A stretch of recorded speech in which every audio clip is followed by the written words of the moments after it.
और देखिए जो लोग भगवान की भक्ति करते हैं तो भक्ति का ये प्रभाव है कि अगर भगवान के भक्त कोई अपराध भी करते हैं तो भगवान कभी भी अपने भक्तों को दंड नहीं देते, ध्यान नहीं देते, उनके प्रेम में आकर के उस पाप को भी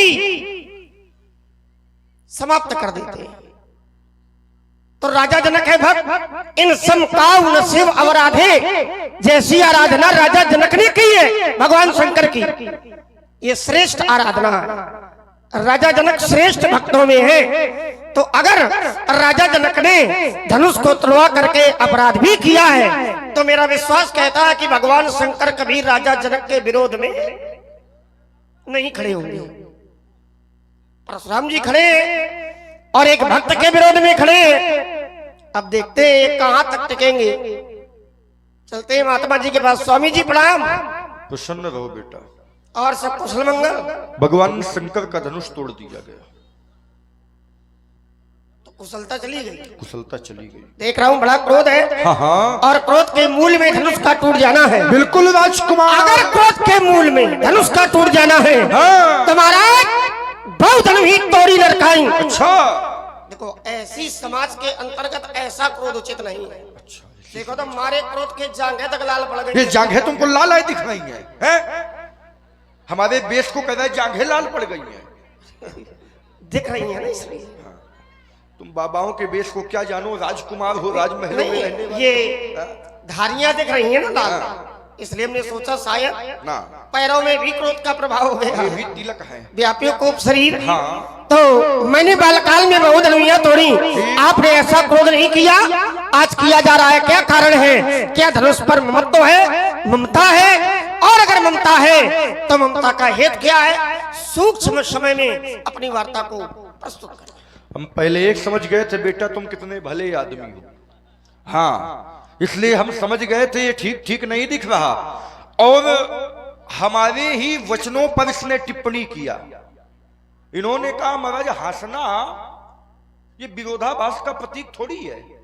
कोई व्यक्ति क्रोध में हो और उसको देखकर आप हंस दो तो विरोध नहीं बढ़ेगा, शत्रुता नहीं बढ़ेगी, दुश्मनी नहीं होगी। बिल्कुल होगी। क्यों? क्योंकि नियम है, रोग की जड़ खांसी और लड़ाई की जड़ हांसी। व्यक्ति अगर क्रोध में है तो उसको देखकर अगर आप मुस्कुराएंगे तो कहीं न कहीं उसके हृदय में वो बात लग जाएगी। और यहां ऐसा ही हुआ। और सिद्धांत कहता है, नारद जी महाराज को देखकर भगवान शंकर के दो गण मुस्काए थे। नाम था श्रृंगी और भंगी। नारद जी को देख करके, उनके स्वरूप को देख करके वो रुद्रगण मुस्काए, तब हरिगण बोले मुस्काई और निज मुख मुकुर बिलो कहूं जाए। हंसे, और जब हंसे तब फंसे। जब हंसे भगवान नारद जी को देख करके, तो नारद जी ने जब अपना रूप देखा, हृदय में क्रोध आया और श्राप दे दिया तुम निशाचर हो जाओ। वहां हंसे थे तो निशाचर होना पड़ा। और यहां राजकुमार लक्ष्मण हंस रहा है। सुनी मुनि बचन लखन। और आप हैं श्री सुरेश राजपूत जी, आपकी ओर से 51 पुष्प मुद्राएं सुंदर संवाद में। और श्री संतोष कुमार दीक्षा जी, आपकी ओर से 101 पुष्प मुद्राएं सुंदर संवाद में। दोनों विद्वानों के चरणों में एक विशेष सूचना है। चिकासी हॉस्टल में एक बच्चा पढ़ता है जो करही ग्राम का है, जिसका नाम अनुज है। अगर अनुज यहां पर हो, अनुज चिकासी हॉस्टल से अगर यहां आए हो तो कृपया आपकी जहां दीदी हैं आप उनके घर में पहुंच जाए, या यहां तक सूचना भिजवा दें कि हाँ आप यहां हैं।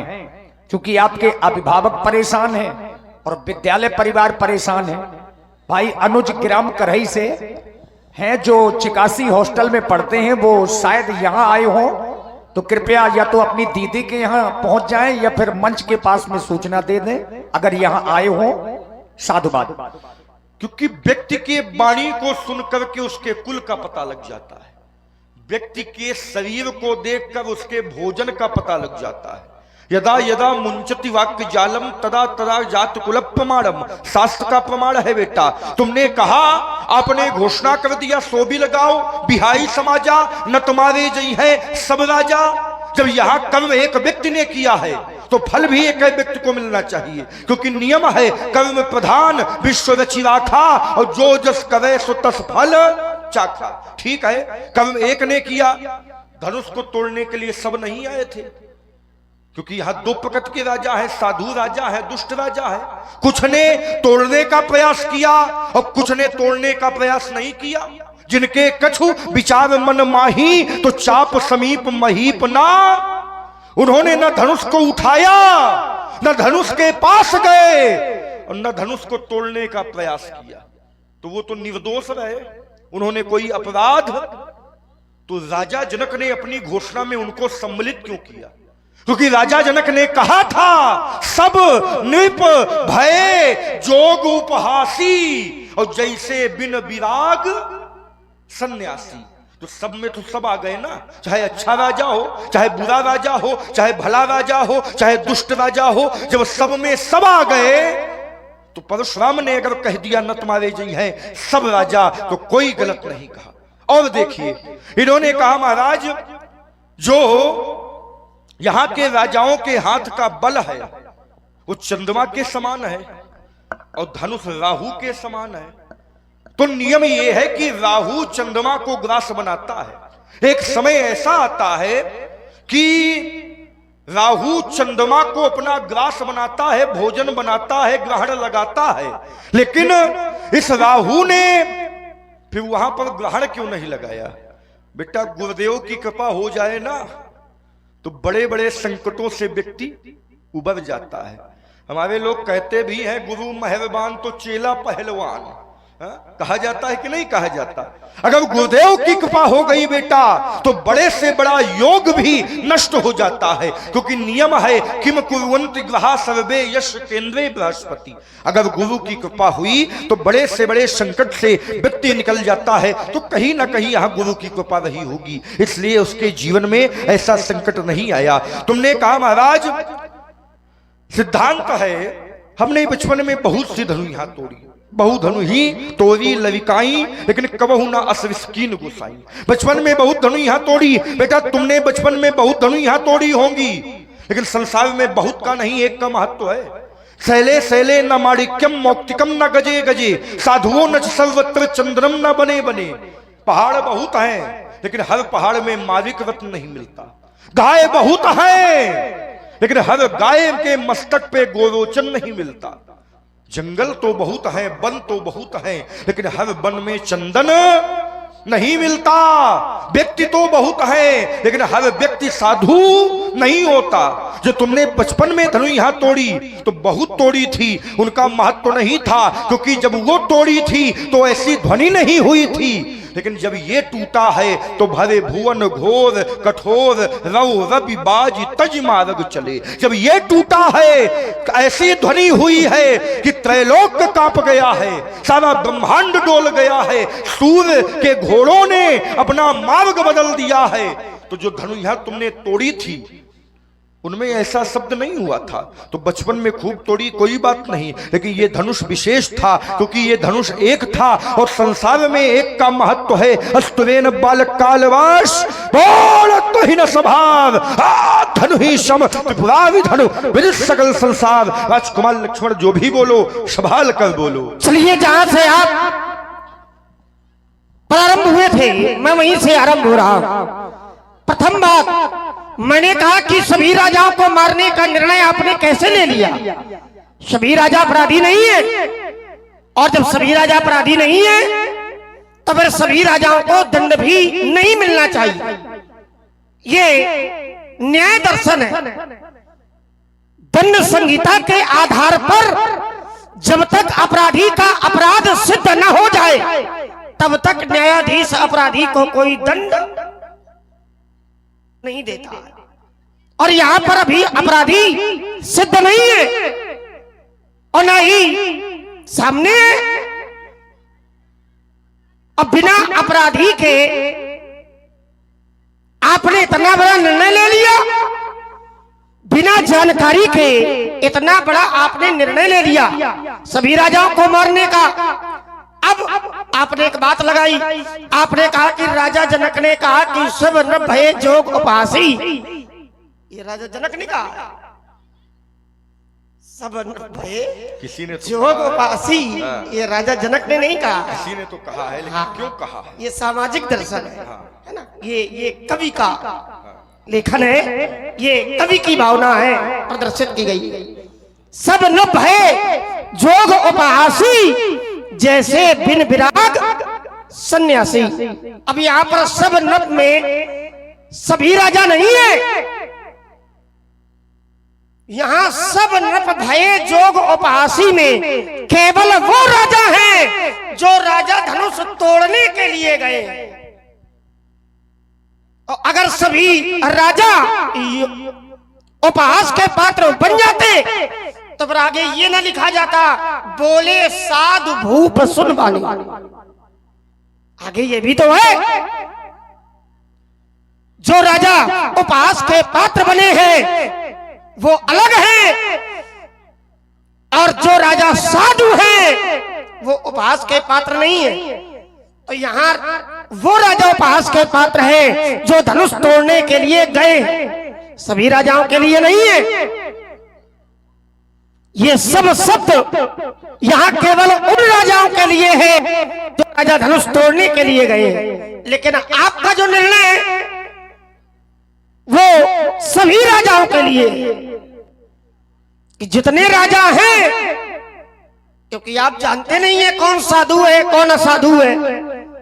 आपका निर्णय तो सभी राजाओं के लिए हुआ है, और यही बात हमें अच्छी नहीं लगी कि आपका आगमन धराधाम में साधुओं की रक्षा के लिए होता है, दुष्टों का वध करने के लिए होता है। परित्राणाय साधूनाम विनाशाय च दुष्टाम, दुष्टों का वध, साधुओं की रक्षा, धर्म की स्थापना और अधर्म का विनाश, इन कार्यों के लिए आप धराधाम में आते।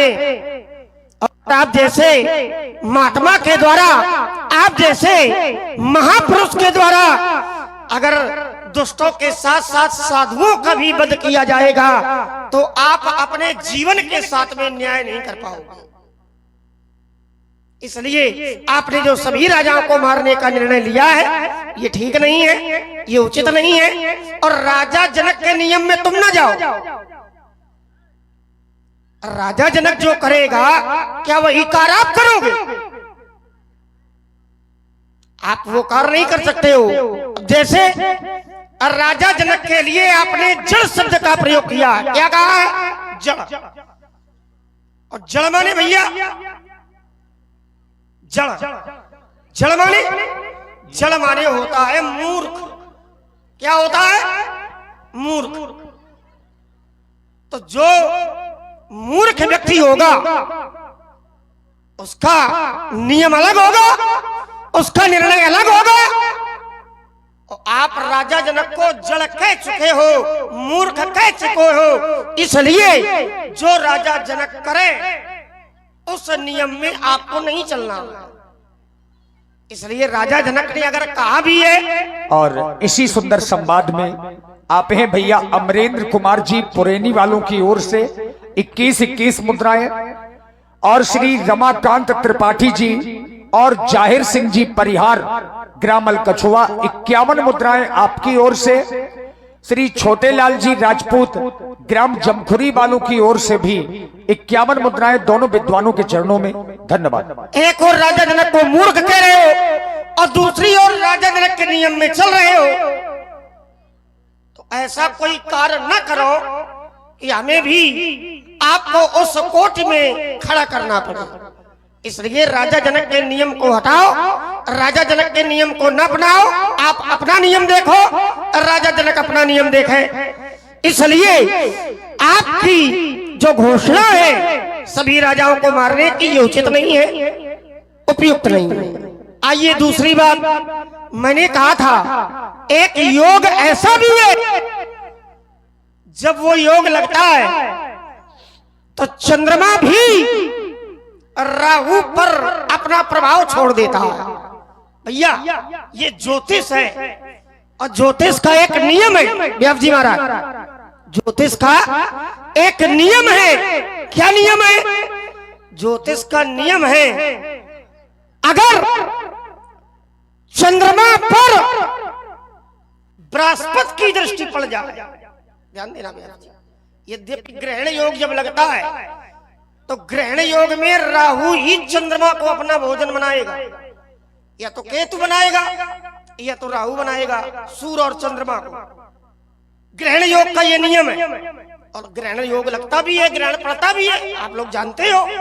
लेकिन अगर राहु पर चंद्रमा अपना प्रभाव छोड़ रहा है तो योग बनेगा कौन? तो उस योग को कहते हैं व्यास जी गज केसरी योग। और गज केसरी योग का ये प्रभाव है कि उस समय चंद्रमा पर गुरु की दृष्टि होगी, और जब चंद्रमा पर गुरुदेव भगवान की दृष्टि होगी तो फिर चंद्रमा भी राहु पर अपना प्रभाव छोड़ देगा। और यही यहां पर हुआ है।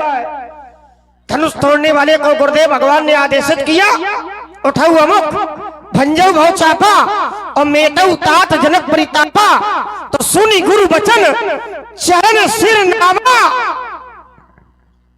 जिस समय गुरुदेव भगवान ने आदेशित किया तो गुरुदेव भगवान के आदेश का पालन धनुष तोड़ने वाले ने किया। तो कहने का तात्पर्य है कि केंद्र में बृहस्पति यानी कि गुरुदेव भगवान है, और अगर अपने पक्ष में गुरुदेव भगवान हैं तो फिर संसार की सभी शक्तियां चाहे हमारे विरोध में हो जाएं, अगर गुरुदेव भगवान पक्ष में हैं तो फिर हमारा संसार में कोई कुछ बिगाड़ नहीं सकता है। और धनुष तोड़ने वाले के गुरुदेव भगवान धनुष तोड़ने वाले के पक्ष में हैं, इसलिए आप विरोध चाहे जितना करो, लेकिन मेरा विश्वास कहता है कि धनुष तोड़ने वाले का आप कुछ बिगाड़ नहीं सकते। अच्छा, ये दूसरी बात। आइए एक बात केवल और लूंगा मैं। आपने कहा कि रे राजा के लड़के तू संभाल कर नहीं बोल रहा, क्यों नहीं बोल रहा? क्योंकि तू काल के वशीभूत है। तो एक बात आपको बता दूं मैं महाराज, हम काल के वश में नहीं हो सकते, हम तो उसके वश में जिसके बस में काल भी रहता है। काल ब्याल कर भक्षक जोई, हम उसके बस में हैं। दूसरी बात, परमात्मा का नियम है, अगर परमात्मा का ध्यान, परमात्मा का गुणगान, परमात्मा की भक्ति अगर व्यक्ति निरंतर करता है तो भगवान कहते हैं कबहू काल न व्यापे तो ही और सुमरेऊ भजेऊ निरंतर। अगर मेरा ध्यान, मेरा गुणगान, मेरी भक्ति, मेरी उपासना अगर तुम निरंतर करोगे तो काल भी तुम्हारा बाल बांका, अगर भगवान की कृपा है, और जब तक भगवान की कृपा है तब तक काल आपका बाल बांका नहीं कर सकता है। शब्दों पर ध्यान देना, जब तक भगवान की कृपा है तब तक काल आपका बाल बांका नहीं कर सकता है। इसलिए महाराज हम काल के वशीभूत नहीं हो सकते हैं, व्याख्यान अधिक न हो, इसलिए अपनी वार्ता को मैं यहीं पर रोक लूं। इन्होंने कहा कि जो राहु है वो चंद्रमा को ग्रहण लगाता है, राहु या केतु। तो राहु और केतु चंद्रमा और सूर्य दोनों को ग्रहण लगाते हैं। चंद्र ग्रहण भी होते हैं और सूर्य ग्रहण भी होते हैं। ये राहु पूर्व जन्म का स्वरभानु नामक व्यक्ति था। हाँ, विप्रचित्ति का पुत्र था। जब देवता और दैत्यों के बीच में समुद्र मंथन हुआ, समुद्र मंथन से अमृत निकला, भगवान ने मोहिनी रूप धारण किया और देवताओं को अमृत पिलाने लगे और दैत्यों को मदिरा पिलाने लगे। तो वही इसने विचार किया कि ये छलिया विष्णु हमारे साथ छल कर रहा है। उसने उसी क्षण देवलिंग प्रतिक्षण देवताओं का वेश बनाया और सूर्य और चंद्रमा के बीच में जाकर बैठ गया। अब नारायण ने ध्यान न दिया, सोचा ये भी देवता है, इसको भी अमृत पिला दिया। और जब अमृत पिला रहे थे तो चंद्रमा ने बता दिया प्रभु ये कोई देवता नहीं, ये तो है दैत्य, स्वभानु नामक दैत्य है। भगवान को क्रोध आया, तत्काल चक्र निकाला और उसका वध कर दिया। अच्छा, बताया किसने था? चंद्रमा ने। अपराध किसने किया था? चंद्रमा ने। तो राहु और केतु चंद्रमा के साथ सूर्य को भी क्यों ग्रहण बनाते? बात यहां ये फंसेगी, क्योंकि नियम है ना, जो जस करे सो तस फल चाखा। जो जैसा कर्म करता है वैसा फल भोगता है। तो बात बताई थी चंद्रमा ने, भगवान से अपराध किया था चंद्रमा ने, तो दंड मिलना चाहिए तो चंद्रमा को। वहां फिर सूर्य का ग्रहण क्यों लगता है? पहली बात। दूसरी बात, इन्होंने कहा महाराज ये लोग, ये कोई सिद्धांत नहीं है, ये जनक ने नहीं कहा सबन भय जोग उपहासी। बेटा यहां जितने भी व्यक्ति आए थे ये सब धनुष तोड़ने के लिए आए थे। प्रमाण मिलता है दीप दीप के भूपति नाना, और आए सुनी हम जो पण ठाना। यहां दीप देश देशांतर के जो राजा आए थे, राजा जनक के पण को सुनकर आए थे। और पण वही था जिसने धनुष का खंडन कर दिया, जानकी का ब्याह उसके साथ हो जाएगा। सो पुरारी कोदंड कठोरा और राज समाज आज जही तोरा, तो त्रिभुवन जय समेत बैदेही और बिना ही विचार बरे हठ ते ही। इन्होंने कहा ये सिद्धांत नहीं है, ये अपवाद हो सकता है, ठीक है। संसार में जो व्यक्ति जैसा कर्म करता है वैसे फल भोगता है, ये इनकी बात है। और हम कहते हैं संसार में कर्म तो एक व्यक्ति करता है, लेकिन कर्म का फल पूरे, अगर परिवार का मुखिया बिगड़ जाए तो पूरा घर बिगड़ जाता है। अगर देश का राजा बिगड़ जाए तो पूरा राज्य बिगड़ जाता है। अगर आचार्य बिगड़ जाए तो पूरा सनातन धर्म बिगड़ जाता है। तो संसार में सुन रहे हैं आप लोग, ये तार्किक संवाद आप लोग सुन रहे हैं, और इसी में प्रभावित हुए आदरणीय श्री रुद्रदत्त तिवारी जी, CISF सिलमी खागा फतेहपुर, श्री भार्गव परशुराम जी और लक्ष्मण जी के चरणों में 51 पुष्प मुद्राएं सादर समर्पित कर रहे हैं। लाइव प्रसारण देख रहे हैं बुंदेली मिक्स प्रोग्राम में और विकास व्यास जी यूट्यूब चैनल में, दोनों में लाइव प्रसारण चल रहा है। धन्यवाद। राम कथा के परम रसिक हैं, और जहां भी कथा होती है आपके द्वारा वहां पुरस्कार प्रेषित किया जाता है। विचार कीजिए, ये कह रहे हैं व्यक्ति जैसा कर्म करता है वैसा फल भोगता है। हम कहते हैं नहीं, कर्म तो कोई करता है लेकिन फल किसी और को भोगना। और नियम है, और करे अपराध को और पाओ फल भोग, और अति विचित्र भगवंत गति को जग जाने। ये नियम है कि कर्म तो कोई व्यक्ति करता है, लेकिन कर्म का फल किसी और व्यक्ति को भोगना। और ज्यादा दूर जाने की आवश्यकता नहीं है, इनके वंश से उत्तर होगा। इनके वंश में एक राजा हुए हरिश्चंद्र। हरिश्चंद्र ने विश्वामित्र जी को 1 लाख स्वर्ण मुद्रा देने का संकल्प किया। हरिश्चंद्र ने विश्वामित्र जी को राजपाठ देने का संकल्प किया। संकल्प किसने किया था? हरिश्चंद्र ने। कर्म किसने किया था? हरिश्चंद्र ने। तो फल किसको भोगना चाहिए? हरिश्चंद्र को। तो क्या कर्म का फल केवल हरिश्चंद्र ने भोगा? ना, कर्म का फल पुत्र रोहिताश को भोगना पड़ा और पत्नी तारावती को भी भोगना। तो ये सिद्धांत नहीं लगेगा बेटा, जो तुम कह रहे हो जो जस करे सो तस फल चाखा। थोड़े थोड़े बिंदुओं में चर्चा होगा। बिल्कुल बिल्कुल। आइए, आपने कहा कि अगर कर्म एक व्यक्ति करता है तो फल सबको भोगना पड़ता है। आइए, इसको थोड़ा समझना पड़ेगा। जैसे आपने कहा कि राजा हरिश्चंद्र, कर्म किया राजा हरिश्चंद्र ने, बिल्कुल, और भोगना पड़ा उसकी पत्नी को और पुत्र को। महाराज बेटा, यहाँ पर थोड़ा विचार करने की आवश्यकता है। क्या विचार करें? संसार में जब भी किसी कन्या का विवाह वर के साथ में होता है, और नारियां भी ध्यान दें, जब भी किसी कन्या का विवाह देखिए थोड़ा सा शोर बंद करिए, चूंकि ये तर्क वाला विषय है, इसको सुनना पड़ेगा। सयाने लोग तो बेचारे सुन रहे हैं, आनंद ले रहे हैं, और थोड़ा सा युवाओं को भी देखना चाहिए, बड़े बुजुर्ग सुन रहे हैं, अच्छी बातें निकल के आएंगी। जब हम आप लोग अपने घरों में दही को मथते हैं तो मट्ठा अलग हो जाता है, घी मक्खन ऊपर आ जाता है। तो निवेदन है कि वही चल रहा है, थोड़ी देर में अभी घी आएगा, सबको मिलेगा। आप हैं आदरणीय श्री